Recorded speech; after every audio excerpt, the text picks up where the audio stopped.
കണ്ണൂർ കാക്കയങ്ങാട് കെണിയിൽ കുടുങ്ങിയ പുലിയെ മയക്കുവെടി വെച്ച് പിടികൂടി. വയനാട്ടിൽ നിന്നുള്ള പ്രത്യേക സംഘമാണ് മയക്കുവെടി വെച്ചത്. പുലിയെ കൂട്ടിലാക്കി സ്ഥലത്ത് നിന്ന് മാറ്റി. പുലി എവിടെ തുറന്നുവിടും എന്ന് വനംവകുപ്പ് വ്യക്തമാക്കണമെന്നാവശ്യപ്പെട്ട് നാട്ടുകാർ പ്രതിഷേധിച്ചു.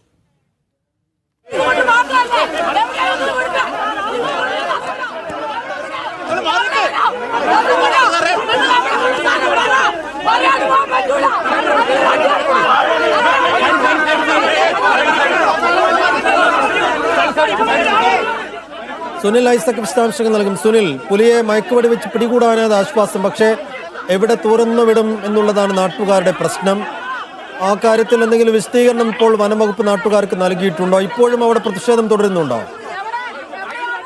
പ്രതിഷേധങ്ങളൊക്കെ അവിടെ അവസാനിച്ചിട്ടുണ്ട് സൈഫുദ്ദീൻ. കാരണം കോൺഗ്രസിന്റെ UDF ജില്ലാ പഞ്ചായത്ത് അംഗം കൂടിയായ ജൂബിലി ചാക്കോയുടെ നേതൃത്വത്തിലുള്ള ഒരു സംഘം ആളുകളാണ് അവിടെ എത്തി ഈ DFOയോട് എവിടെയാണ് പുലിയെ തുറന്നുവിടുന്നതെന്ന് സംബന്ധിച്ച് ഒരു വിശദീകരണം നൽകണം, അല്ലാതെ പുലിയെ ഇവിടെ നിന്ന് കൊണ്ടുപോകാൻ അനുവദിക്കില്ല എന്നൊരു നിലപാടെടുക്കുകയും DFO തടയുകയും ചെയ്തത്. പക്ഷേ അവിടെ ഉണ്ടായിരുന്ന ഒരു സംഘം CPM പ്രവർത്തകർ ഇതിനെ എതിർക്കുകയും പുലിയെ ഇവിടെ നിന്ന് അത്യാവശ്യമായി മാറ്റുകയാണ് ചെയ്തത്, അല്ലാതെ DFOനെ തടയാൻ പറ്റില്ല എന്ന് പറഞ്ഞ് ഈ DFO തടഞ്ഞ കോൺഗ്രസ് സംഘത്തിന് നേരെ അവർ പ്രതിഷേധിക്കുകയും ചെയ്തു. ഒടുവിൽ അവിടെ CPM പ്രവർത്തകരും കോൺഗ്രസ് പ്രവർത്തകരും തമ്മിൽ തർക്കമുണ്ടാകുന്ന ഒരു സാഹചര്യമാണ് ഏറ്റവും ഒടുവിൽ ഉണ്ടാകുന്നത്. എന്തായാലും പോലീസ് ഇടപെട്ട് രണ്ട് കൂട്ടരെയും അവിടെ നിന്ന് മാറ്റിയിട്ടുണ്ട്. ഇപ്പോൾ നിലവിൽ അവിടെ പ്രതിഷേധങ്ങളൊക്കെ ഒന്നുമില്ല. പ്രതിഷേധങ്ങളൊക്കെ ഏതാണ്ട് അവസാനിച്ചു എന്ന് പറയാൻ പറ്റുന്ന ഒരു സാഹചര്യമാണുള്ളത്. പുലിയെ മയക്കുവെടി വെച്ച പുലിയെ ആർളം RRT കേന്ദ്രത്തിലേക്ക് കൊണ്ടുപോയിട്ടുണ്ട്. 2 തവണ മയക്കുവെടി വെച്ചിട്ടാണ് പുലിയെ പിടിക്കാൻ കഴിഞ്ഞത്. ആദ്യം ഡോസ് കുറഞ്ഞ മയക്കുവെടി വെച്ചെങ്കിലും വലിയ വലിപ്പമുള്ള പുലിയാണ്. അതുകൊണ്ട് തന്നെ ആ പുലിയെ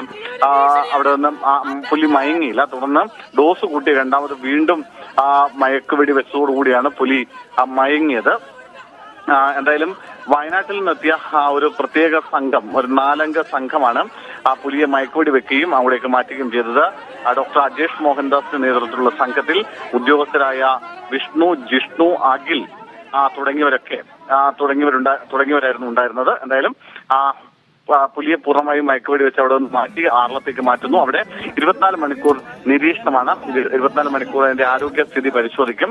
എന്തെങ്കിലും തരത്തിലുള്ള ആരോഗ്യ പ്രശ്നങ്ങൾ ഉണ്ടെങ്കിൽ പ്രാഥമികമായ ശുശ്രൂഷകളൊക്കെ നൽകും. അതിനുശേഷം മാത്രമായിരിക്കും പുലിയെ എവിടേക്ക് മാറ്റണമെന്ന കാര്യത്തിൽ ഒരു തീരുമാനമെടുക്കുക. കഴിഞ്ഞ തവണയൊക്കെ പുലിയെ തൃശ്ശൂരിലേക്കാണ് കൊണ്ടുപോയത്. പക്ഷേ കഴിഞ്ഞ തവണ മയക്കുവെടി വെച്ച പുലിയെ തൃശ്ശൂരിലേക്ക് കൊണ്ടുപോകുന്നതിനിടെ പുലി ചത്തിരുന്നു. ഇത്തവണയും പക്ഷേ അതുകൊണ്ട് കുറെ കരുതലോടുകൂടിയാണ് വനംവകുപ്പ് ഉദ്യോഗസ്ഥർ ആദ്യം തന്നെ പുലിയെ മയക്കുവെക്കുന്ന അടക്കമുള്ള നടപടികളിലേക്ക് നീങ്ങിയത്. എന്തായാലും തൃശ്ശൂരിലേക്ക് കൊണ്ടുപോകുമോ അല്ലെങ്കിൽ മുത്തങ്ങിലേക്ക് മാറ്റി കൊണ്ടുപോയി അഴിച്ചുവിടുമോ തുടങ്ങിയ കാര്യങ്ങളൊന്നും ഒരു തീരുമാനമെടുത്തിട്ടില്ലെന്നാണ് DFO പറഞ്ഞത്. അത് ഉന്നത ഉദ്യോഗസ്ഥരായി കൂടി ആലോചിച്ചതിന് ശേഷം മാത്രം എടുക്കേണ്ട തീരുമാനമാണ്.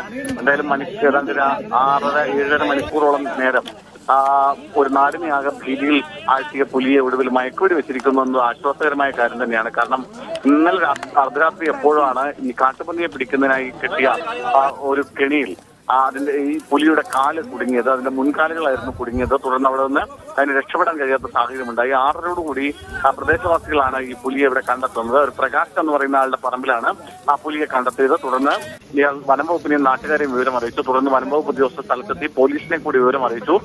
തൊട്ട് പിന്നാലെ തന്നെ അവിടെ നിന്ന് നാട്ടുകാരെ മാറ്റുകയാണ് ആദ്യം ചെയ്തത്. ഒപ്പം വിദ്യാഭ്യാസ സ്ഥാപനങ്ങൾക്ക് അവധി നൽകി, കടകൾ തുറക്കരുതെന്ന നിർദ്ദേശം നൽകി. നാളെ രാവിലെ 7 മണി വരെ പ്രദേശത്ത് നിരോധനാജ്ഞ പ്രഖ്യാപിക്കുകയും ചെയ്തു. പഞ്ചായത്തിൽ മുഴക്കുന്ന് പഞ്ചായത്തിൽ പൂർണ്ണമായും നിരോധനാജ്ഞ പ്രഖ്യാപിച്ചു. അങ്ങനെ വലിയ ജാഗ്രതാ നടപടികളും നിർദ്ദേശങ്ങളും ഒക്കെ എടുത്തതിന് ശേഷമാണ് വയനാട്ടിൽ നിന്ന് ഉദ്യോഗസ്ഥരുടെ സംഘം എത്തുകയും ആ പുലിയെ മയക്കുവെടി വെക്കുകയും ചെയ്തത്. എന്തായാലും 2ാമത്തെ മയക്കുവെടിയിൽ പുലി മയങ്ങി. ആ മയങ്ങിയ പുലിയെ കണ്ണൂർ ആർളത്തേക്ക് മാറ്റി 24 മണിക്കൂർ അവിടെ അത് നിരീക്ഷണത്തിലായിരിക്കും.